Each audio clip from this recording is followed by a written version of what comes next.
So as many of my friends and followers know, Allie Marie had brain surgery this week. I had a tumor in my head that was about the size of a golf ball, and well, I call it my meathead, and I said that once I got my meatball removed, I'd be less of a meathead, and now there's a hole, so now I'm just an airhead, I guess.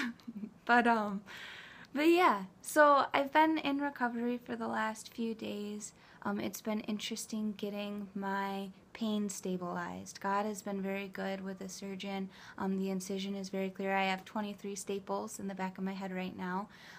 They just had to shave off like a strip basically, and then my hair covers most of everything, so you can't really tell too much, but the biggest thing has been being able to stabilize my headaches right now. I haven't had a stable day yet. Today's the first day that we've had a consistent plan in my medication, where I'm taking one pain pill every 2 hours, and we're staggering those and keeping that at constant level, and it seems to maintain the headache at about a 3, which is bearable.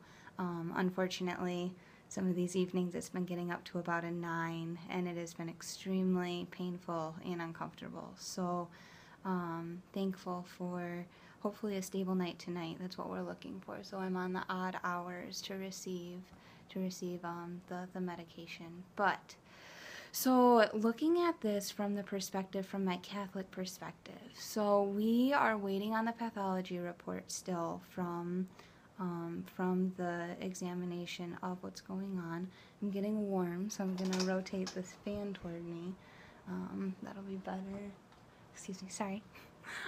Real life right here. I'm in a hospital room, and just, yeah. So this idea of having a holy desire for life and a holy desire for death, we're waiting for the pathology report. Dr. Fabi is one of the best doctors here in Kalamazoo, and he told me that I have something called clear cell meningioma, which is, it's not standard meningioma. It's actually, there've only been like 50 diagnosed cases ever, or something like that, like crazy. It's really rare, so I'm a rare one, and they don't really know a whole lot about what I actually have, about the clear cell meningioma. So we're waiting on the pathology report. We don't have a lot of information. They know that it's an aggressive type, that something tends to reoccur in 61% of the cases of the 50 that have existed. So there's not a whole lot of research done on it.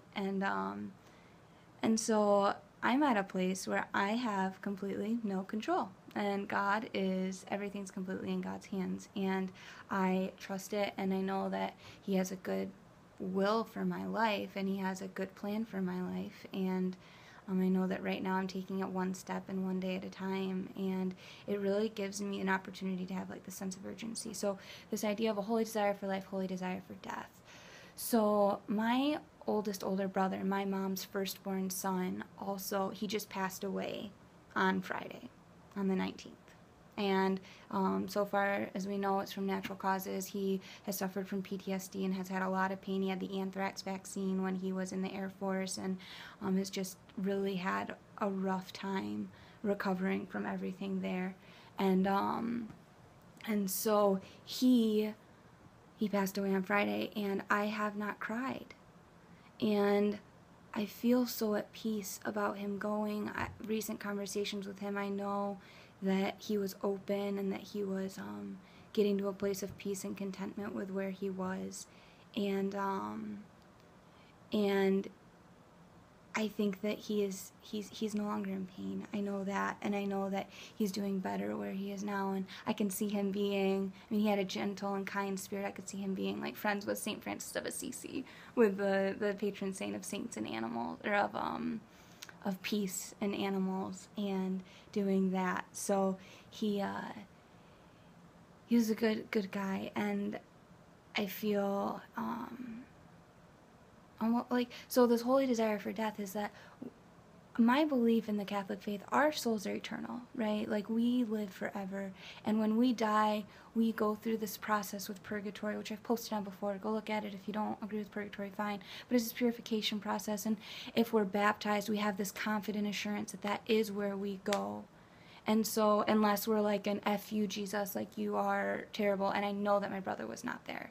I know that he was at peace, and he was open, and he wanted to be accepted. And so so we have this holy desire for death where we can be unified with God. And then we have this holy desire for life where we can continue to go forward in fulfillment of what he's calling us toward. And I know that for me, with where I am, just continually, like I'm posting the video blog today, right? Like my head's starting to hurt a little bit. I'm gonna go lay down right after I turn this off and then upload this. And I'm not pushing myself, I promise. I'm resting and I'm doing good. I swear, I promise you, I'm doing what I'm supposed to. And I'm doing doctor's orders, but I'm also doing God's orders. And I'm here just to express that peace and express that light. We're still praying. I know that we had prayed for the opportunity for the miracle last week, and this week I have redirected those intercessions to a girl. Her name is Megan Houston, and we have been asking Kiara to intercede for her, and she is seeing healing. Her left eye is benign, healed, and her cancer is beginning to go away, and she's hungry, and she's talking, and she's sitting up, and I'm continually praying there for her too, for her advanced healing, and God can heal. And my vision's coming back. Like, I couldn't see out of my left eye at all after surgery, and like I can see again, and it looks like twinkly lights. Like I can't tell you how many fingers I'm holding up, and it's double vision up until like about here. But it's coming back, and like God heals, and he looks at that, and he knows like what's important. Like, do I need to see out of my left eye? I don't know. Like, maybe not. But it's coming back, so I know what it's like to have restored vision and to be able to see that, and just being able to have the experiences that I've had, and being able to relate to people, and being able to look at where they are with their journey and with their hearts, and being able to be there for that. I'm so thankful for this opportunity to grow and this opportunity to surrender to God, because without this, I mean, I don't have any fear. My fear is these headaches.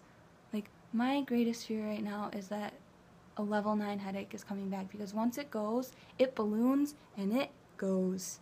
It's gone. Yesterday I had an episode that lasted from 2:40 to like 9, like after 9 p.m. It was till midnight. We couldn't get it under control. So once I lose control, it's gone. So keeping that under control, and that's my biggest fear, because it's painful. It's painful. But hopefully and thankfully, I mean, God has granted the ability to, sorry, wait, I don't like this thing.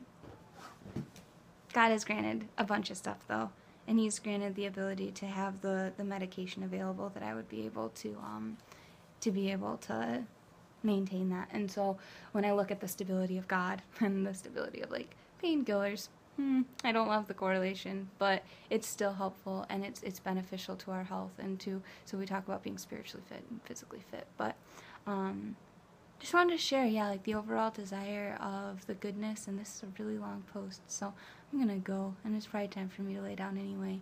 But thanks for watching. I'm glad I got to check in this week. I'm happy to be here. I'm glad, I'm still here. I made it through the surgery, guys, and we're gonna keep going and come out the other side, and hopefully I'll be able to go home tomorrow, as long as tonight's a stable night. So I'll go lay down, I'll upload this, and then you can watch it whenever you want, if you want to. You don't have to if you don't want to. But I guess if you're still watching, you already did. So good luck.